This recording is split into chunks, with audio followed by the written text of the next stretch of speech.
In late 2016, Judge Verdigans approached me with the idea of building a new courthouse, stating that the judges really wanted the clerk to be on board with the idea. At the time, I was impressed that the judges were including the clerk in this project and wanted my input. Of course, my first question was, how are we going to fund this? After hearing his response that we would follow Livingston Parish's model of collecting a user fee through civil suits, I understood exactly why the clerk had to be on board. We would be collecting that user fee, right? So I thought, the judges love their clerk and they want her input, but yeah, okay. Well, they needed me, yes. But I think they still love me, right? While I definitely saw the need for it, I told him I wasn't very confident that it was possible. I knew that the idea of more court costs probably wouldn't go over well with attorneys and their clients that had to pay it. But I also knew that it worked for Livingston and a few other parishes in the state, so it definitely was an option to explore.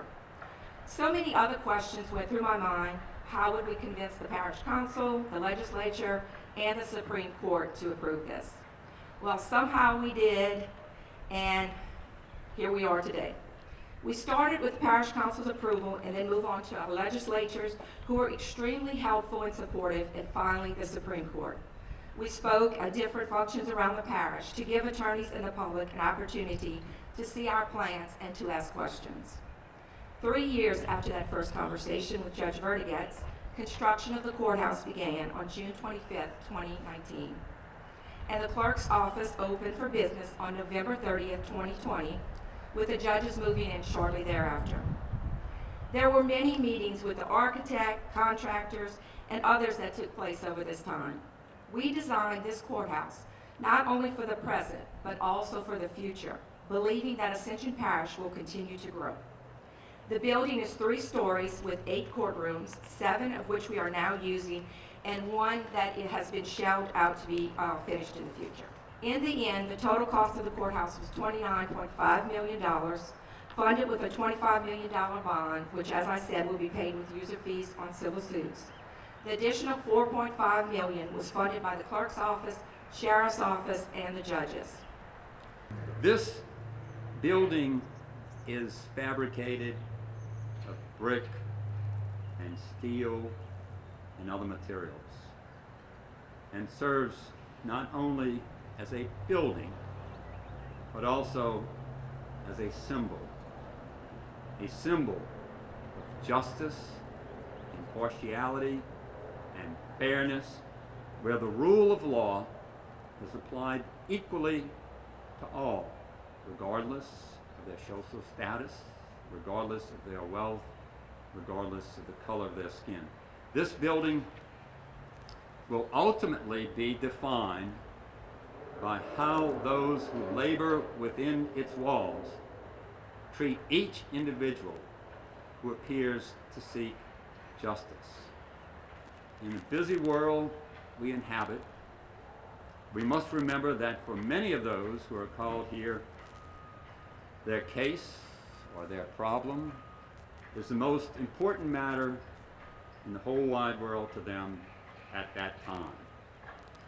As public servants, we must remember to have patience, express goodwill, be helpful, and to treat everyone, regardless of their station in life, with dignity and respect. All of which will determine whether this building ultimately will be considered a temple of justice. Why go into so much investment, time, resources, money into a building like this? And I ran across an article, and it really kind of captured better than what I could put into words as to my passion for it and to why I, thought this was needed so much. And a couple quick quotes out of it.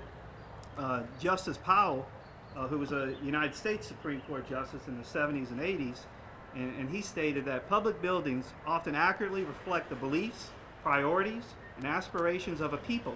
For much of our history, the courthouse has served not just as a local center of the law and government, but as a meeting ground, a cultural hub, and social gathering place.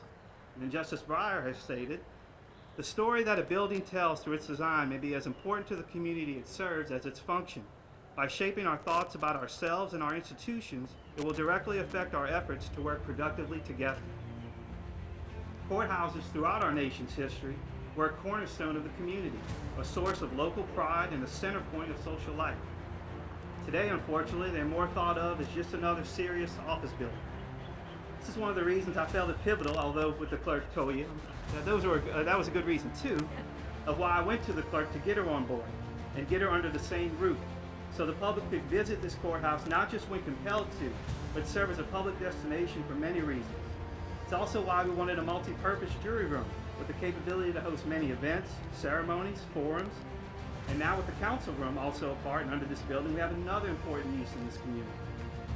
With good leadership, open-mindedness, and the desire to change, we can have a courthouse that is a part of the community, and we can continue this reimagining and use for our Donaldsonville courthouse as well. Courts are, after all, the people's houses of justice, and I truly believe that this engagement with civic life will have a direct correlation on a positive impact with our justice system.